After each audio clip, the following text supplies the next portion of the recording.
එල්ලෙන්න එපා. අපි දන්නවා ඔබ කවුද කියලා. නැගිලා දුවපන්. මම දිවීම නතර කර ඇත. නීතිය ක්‍රියාත්මක කිරීමට බැඳී සිටින ඔබගේ ඕනෑම නීත්‍යානුකූල විධානයකට මම එකඟයි. පොලිසියලා කට වහපන්. උඹේ බොරුවට රැවටෙන්නේ නැහැ. උඹ අපිත් එක්ක ආවේ නැත්තම් උඹ බරලා මිනිහරි අරගෙන යනවා. මම මරණ බියෙන් ගැලවී ඇත. ඒත් මට නීතියට අවනත වෙන්න අවශ්‍යයි. ඒ නිසා අනිවාර්යෙන්ම මම ඔබත් සමග එන්නම්.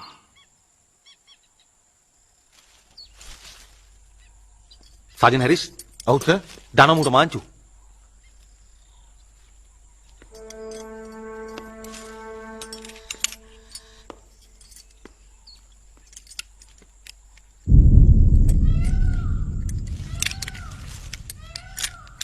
සර් මේක ලොක් වෙන්නේ නැහැ නේ සර්. දෙන වයිසේ.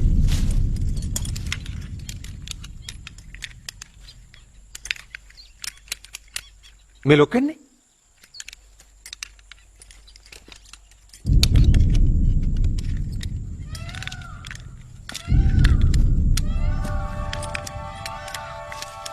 නෑනේ සර් ලොක් වෙන්නේ නෑනේ. මට දෙන වයිසේ.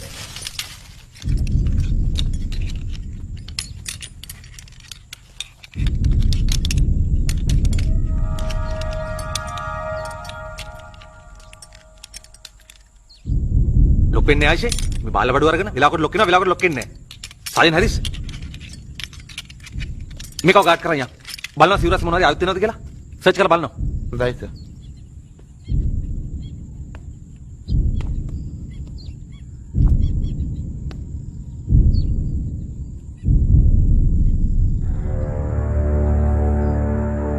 all clear sir.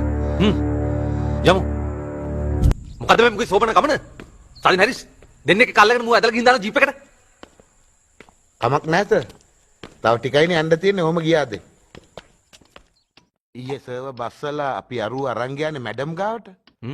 ඒදි මාර වැඩන්නේ සර් උනේ.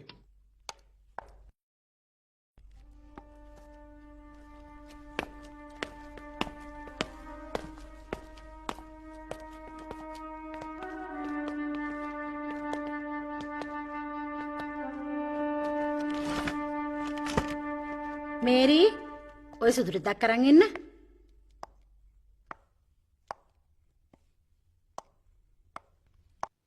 සුවපත් වේවා. අසුන් ගන්න හාමුදුරනේ.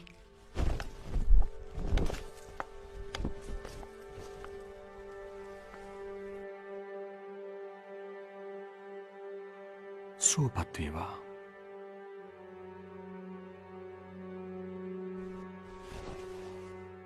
මැඩම් වැලිකඩ ඉරෙන් පැන්න පොඩි සිරා අද අපි අරස් කළා. කෝ ඉතින්? අර ඉන්නේ මැඩම්. සාජන්ට පිස්සුද? නැහැ. ඔහු නිවැරදි. ඒ හිරෙන් පැන්න පොඩි සිරා එහෙම නැත්නම් ආර්යසිරි මම තමයි. ඔබතුමිය නීතිය ක්‍රියාත්මක කරන්න.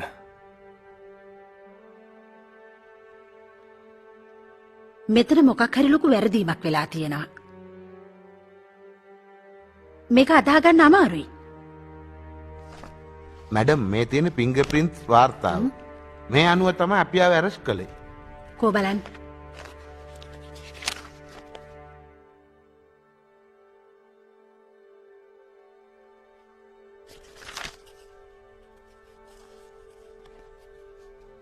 හරි. මම මේ විදිහට ඕඩර් එක ගහන්නම්. අඩුම ගණනේ හෙට වැලිකඩ බන්ධනාගාරයෙන් වගකිව යුතු සීනියර් ඔෆිසර්ස්ලා 3 දෙනෙක්වත් ඇවිල්ලා